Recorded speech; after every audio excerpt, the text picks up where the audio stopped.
Sunday Monday close করে দেওয়া যায়, ফোঁস বন্ধ করে দেওয়া যায়। কিভাবে দেওয়া যায় আসেন এটা বলি। আমি প্রফেসর ইউনূস হইলে চুপ করে কইতাম, আমারে আর ওয়াকারে এটা চা খাওয়ার দাওয়াত দেন জাহাপনা, আর আমি ওই রিপোর্ট থেকে 14 পৃষ্ঠার 14টা অংশ, নির্বাচিত অংশ কপি পেস্ট কইরা প্রিন্ট করে নিয়ে যেতাম, 2 কপি আর কি, 2 সেট। চা খাইতে খাইতে একটা কপি চুপুরে দিতাম, একটা কপি ওয়াকারে দিতাম, কইতাম পড়েন। প্রথমে হাতে দিতাম এই অংশটা, 64 পৃষ্ঠার 279 প্যারা। এটি হচ্ছে ইংরেজি যেহেতু কইছে ঠিকই গেছে, তাই না?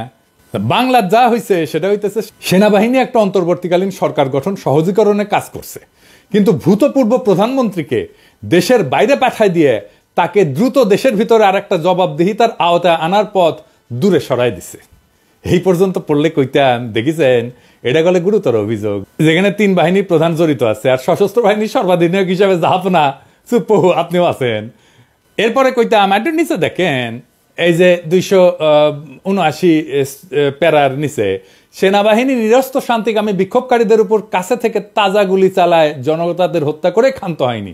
গুরুতর বিষয় হলো জুলাই মাসের 16 তারিখ থেকে 5 আগস্ট পর্যন্ত সেনাবাহিনী অনেক জায়গায় জনতার উপর গুলি বর্ষণকারী পুলিশ, র্যাব, বিজিবি সদস্যদের প্রোটেক্টিভ কভার প্রদান করেছে। সেনাবাহিনীর ভারী অস্ত্রশস্ত্রের এই নিরাপত্তা ঢাল পুলিশ, র্যাব, বিজেপিকে অনুপ্রাণিত করেছে জনগণের ট্যাক্সের অর্থে, বেতনভুক থেকে জনগণের অর্থে কেনা অস্ত্র দ্বারা নিরস্ত্র জনগণকে বিচার বহির্ভূতভাবে হত্যা করতে। এরপরে হাতে দিতাম একটা পৃষ্ঠা 31-32। জুলাই মাসের 16 তারিখ থেকে 21 তারিখ পর্যন্ত যাত্রাবাড়ি এলাকায় ঢাকা চট্টগ্রাম মহাসড়কে ছাত্র জনতার স্থাপিত সড়ক প্রতিবন্ধক সমূহ অবমুক্তকরণের জন্য যৌথ অভিযান পরিচালিত হয়। সেনাবাহিনী এই যৌথ অভিযানে প্রোটেক্টিভ কভার প্রদান করেছে। অন্যান্য বাহিনীর হাতে শত শত মানুষ হতাহত হয়েছে যাত্রাবাড়িতে। যাত্রাবাড়ির একটি হাসপাতালেই 17 থেকে 20 তারিখ পর্যন্ত এই 3 দিনে 1200 রোগী ভর্তি এসেছে, অনেকেই গুলিবিদ্ধ।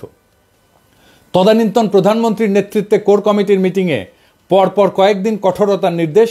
তৎকালীন প্রধানমন্ত্রীর 21 জুলাইয়ের যাত্রাবাড়ি অবমুক্তকরণের কঠোর নির্দেশ পালনের পর স্বরাষ্ট্রমন্ত্রী 20-21 তারিখে যাত্রাবাড়ি যান পুলিশের আইজিপি এবং ডিএমপি কমিশনারকে সাথে নিয়ে। সেইখানে পুলিশ অফিসার ভিডিও দেখায় আক্ষেপ করে বলে যে একটা গুলি করলে একজন মরে, বাকি সবটি যায় না। এই যৌথ অভিযানের সফলতার সমাপ্তি ঘোষণা করছিল কে? সেনাপ্রধান general Waker. General Waker helicopter করে ডিজি, র্যাব এবং আইজিপিকে নিয়ে যাত্রাবাড়ি ল্যান্ড করেছে 22 জুলাই তারিখে। সাংবাদিকদের সামনে নিশ্চিত করছে যৌথ বাহিনী যাত্রাবাড়িতে ঢাকা চট্টগ্রাম মহাসড়ক সফলতার সাথে অবমুক্ত করছে। হ্যাঁ, এরপরে আর একটা দিতেন পৃষ্ঠা 64 প্যারা 279। সেনাবাহিনী, পুলিশ, র্যাব, বিজিবিকে স্ট্র্যাটেজিক সহায়তা করছে। কোন কোন এলাকায় সেনাবাহিনী ব্লক রেড চলাকালীন সময় সম্পূর্ণ এলাকা ঘিরে রাখতে নিরাপত্তা চাদরে পেরিমিটার সিকিউরিটি এবং জরুরি আপৎকালীন সক্ষমতা স্ট্যান্ড বাই সিকিউরিটি হিসেবে কাজ করছে। আর পুলিশ, র্যাব, বিজেপি তখন চালাইছে গণগ্রেপ্তার, ভীতি প্রদর্শন, নির্যাতন, নারী শিশুদের দমন, হাসপাতালের সিসিটিভি ফুটেজ ধ্বংস, রোগীদের মৃত্যুর কারণ পরিবর্তন এবং লাশ গুম ইত্যাদি। এরপরে দিতাম একটা পৃষ্ঠা 36 পৃষ্ঠা প্যারা 127 থেকে 131। সেনাবাহিনী কর্তৃক 20 জুলাই মোহাম্মদপুর, একই তারিখে রামপুরায় হত্যাকাণ্ড চালিয়েছে। 5 আগস্ট তারিখে যমুনা ফিউচার পার্ক এলাকায় সেনাবাহিনী হত্যার উদ্দেশ্যে জনতার উপরে গুলি চালায়। তারপরে আরেকটা পৃষ্ঠা দিতাম 39 পৃষ্ঠা 140 নম্বর প্যারা।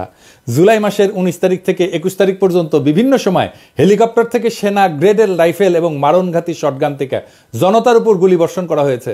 বাড্ডা, বসুন্ধরা, গাজীপুর, যাত্রাবাড়ি, মিরপুর, মহাখালী, মোহাম্মদপুর এবং রামপুরা এলাকায় এই গুলিগুলো বর্ষণ করা হয়েছে।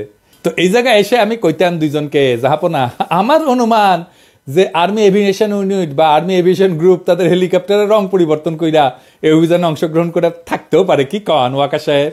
হ্যাঁ, বিস্তারিত অনুসন্ধান করি নাকি বলেন? করি। তবে এটা তো প্রমাণিত যে 5 আগস্ট তারিখে প্রগতি সরণি এলাকায় একজন গুলিবিদ্ধ হয়েছে হেলিকপ্টার থেকে বর্ষিত গুলি থেকে। দুঃখজনক হইলেও সত্য যে হেলিকপ্টারটার রং ছিল অলিভ গ্রিন, জলপাই কালারের, এবং বুলেটটা ছিল আর্মার্ড পিয়ার্সিং বুলেট, যা শুধুমাত্র সেনাবাহিনী ব্যবহার করে। সেনাবাহিনী তো আমাদের প্রোটেক্ট করার কথা। 5 তারিখে নাকি সে আমাদের বিপ্লবের পক্ষে দাঁড়িয়েছিল। কুই। এরপরে দিতাম 36 পৃষ্ঠা 130 নম্বর প্যারা। সেনাবাহিনী 20 জুলাই তারিখে রামপুরায় দুপুর বেলায় যে গুলি চালায় জনতার উপরে, সেই অভিযানে যে এপিসিগুলি নিয়োজিত ছিল তার সব কয়টির রং ছিল সাদা এবং ইউএন লোগো চিহ্নিত ছিল। মানে সেই অভিযান ইউএন ভেহিকল ব্যবহৃত হয়েছে, কিন্তু সেটা ইউএন চার্টারের কোনো অভিযান ছিল না। এরপরে দিতাম 65 পৃষ্ঠার 283 নম্বর প্যারা। জুলাই বিপ্লবের সকল দমন পীড়ন হত্যাকাণ্ড গণহত্যা সমন্বয় করছে খুনি হাসিনা এবং কোর কমিটি। এই কোর কমিটির 4 জন সদস্য হচ্ছে বেসামরিক ব্যক্তি, স্বরাষ্ট্রমন্ত্রী, আইজিপি, ডিজি র্যাব এবং ডিএমপি কমিশনার। বাকি সবাই সেনাবাহিনীর চাকুরিরত সদস্য এবং তারাই মেজরিটি। কারা কারা? DG DGFI, DG NSI, DG BGB, DG Ansar, DG NTMC, এই 5 জন। আর 20 তারিখ থেকে একজন সিনিয়র জেনারেল কোর কমিটিকে সহায়তা করেছেন। এই পর্যন্ত পড়লে কইতাম, হ্যাঁ জানাব জাহাপনা, ইউএন তার নাম লেখে নাই, কিন্তু আমি কয়ে দিতেছি এই লোকটা হইতেছে কুখ্যাত লেফটেন্যান্ট জেনারেল মুজির। আর ওকে সাহেব, আপনার জিম্মা থেকে তো ক্যান্টনমেন্ট থেকে ওই পালাইছে, তাই না? কেন পালাইছে এবার বুঝবার পারিচ্ছেন তো? ভবিষ্যৎ তদন্তে ইউএন বা আইসিসি খুঁজে নেবে মুজিব কোর কমিটিতে কি কি করেছিল, আর জেনারেল ওয়াকার কি কি অসত্য বলছেন বা ব্যত্যয় করছেন, তথাকথিত ক্লোজ অ্যারেস্ট থেকে মুজিব কিভাবে চলে গেল। আচ্ছা, এইবার আড্ডা দিতাম 64 পৃষ্ঠা প্যারা 281। এনটিএমসি সকল অনিয়ম লুকিয়ে রাখা বা আলামত সাক্ষ্য ধ্বংস করায় মুখ্য ভূমিকা রেখেছে।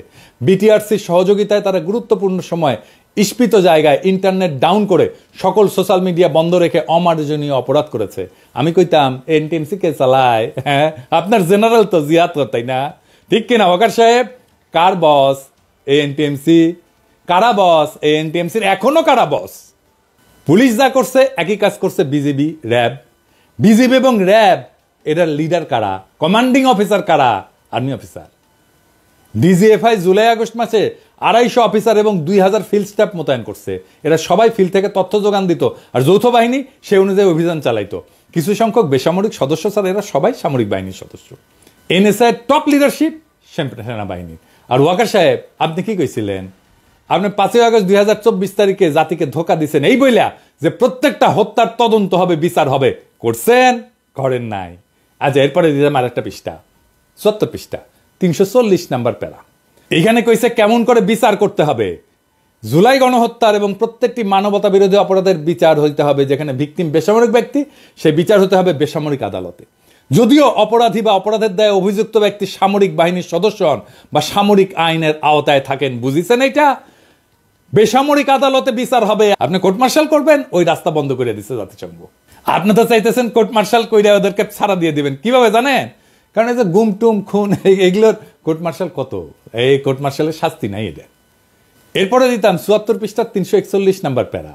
যে সকল ব্যক্তির বিরুদ্ধে জুলাই গণহত্যায় মানবতা বিরোধী অভিযোগে সম্পৃক্ত থাকবেন তাদের বিচার প্রক্রিয়া শুরু বা চলমান অসম্পূর্ণ যাই থাকুক না কেন তাদের চাকুরি থেকে সাময়িকভাবে বরখাস্ত করতে হবে। করেছেন? কাউরে করেন নাই। এরপরে পৃষ্ঠা 78 377 নাম্বার প্যারা। জাতিসংঘের সুপারিশ করে যে প্রত্যেকটা হত্যা, প্রত্যেকটা ঘটনার ফার্দার নিরপেক্ষ এবং সুষ্ঠু তদন্ত বিচার প্রক্রিয়ার যাতে জবাবদিহিতা কার্যকর থাকে এবং ভবিষ্যতে একই ঘটনার পুনরাবৃত্তি না হয়। হ্যাঁ, তারপরে কইতাম দেখা গেছে পুলিশের কাছে অনেক অস্ত্র আছে যা আইন অনুযায়ী পুলিশের কাছে থাকতে পারে না। সকল আধা সামরিক বাহিনীর হাতিয়ার প্রাধিকার এটা নির্ধারিত হয় সেনাবাহিনীর নেতৃত্বাধীন একটা জাতীয় কমিটির মাধ্যমে। হাজার হাজার সেমি অটোমেটিক অস্ত্র এখন পুলিশ প্রাধিকার ভেঙ্গা ব্যবহার করতেছে। এই দায়িত্ব মোবাইলা কার? আহত শহীদদের শরীরে 66% সেনা গ্রেডের অস্ত্রের গুলি পাওয়া গেছে। এটা জাতিসংঘের রিপোর্টে বলা হয়েছে। এটা দেখা কোন কোন বিজ্ঞজন বলছে যে এটা সেনা গ্রেডের, মানে যে সেনাবাহিনীর তা তো না, পুলিশও ইউজ করে, র্যাবে ইউজ করে। হ্যাঁ, তা তো করেই, লেফট রাইটও কম করে, তাও হাঁটুত বুদ্ধি নামিছে। সেনা গ্রেডের অস্ত্র সেনাবাহিনীর বাইরে ব্যবহার হবে কি হবে না এটা কে ঠিক করে? এটা ঠিক করে অস্ত্র প্রাধিকার নীতিমালা। এই অস্ত্র প্রাধিকার মানে কি? মানে কোন ধরনের অস্ত্র কে ব্যবহার করবে সেই নীতিমালা। এটা ভেটিং করে কে? এটা ঠিক করে দেয় কে? সেনাবাহিনী, সশস্ত্র বাহিনী বিভাগ। পুলিশের হাতে সেনা গ্রেডের অস্ত্র দেওয়ার দায় সেনাবাহিনীর। 2014 সালে এই অস্ত্র প্রাধিকার নীতিমালা সংশোধনের উদ্যোগ নেয় এবং এইটা ভেটিং করে দেয় সেনাবাহিনী, অনুমোদন করে। পুলিশকে সামরিকায়ন করা হয়েছিল অসৎ উদ্দেশ্যে, সেনাবাহিনীর মুখোমুখি রাখার জন্য, সেনাবাহিনীর মনোবল নিচু রাখার জন্য। এবং তাই হয়েছে তো। মেজর সিনহার হত্যাকাণ্ড হয়েছে না? ওরা কেয়ার করে নাই সাবেক সেনা অফিসারকে খুন করতে। পুলিশের কাছ থেকে বর্তমান সরকার বিধি বহির্ভূত সকল অস্ত্র প্রত্যাহার করতে হবে, এটা জাতীয় নিরাপত্তার স্বার্থে জরুরি। যাই হোক, এই পর্যন্ত পইরা আমি হইলে বলতাম এখন আপনাদের কে বাঁচাবে, আপনাদের দুইজনের কিন্তু সারা। প্রফেসর ইউনূস তো ভদ্র মানুষ, উনি তো এই কথা কইতেন না, উনি ইংরেজিতে কইতেন আর কি, ইউ আর যদি বাঁচতে চান যা বলতেছি সেটা করেন। আপনি তো আপনার 14 গোষ্ঠী সারা দুনিয়া কোথাও জায়গা পাবেন না। তারপরে কিছুক্ষণ ওনাদের সময় দিতাম হজম করার জন্য। তারপর ওরা কি করতো জানেন, ওই দুইজন আকাশ বাতাস বিদীর্ণ করিয়া স্লোগান দিত ইনকিলাব জিন্দাবাদ।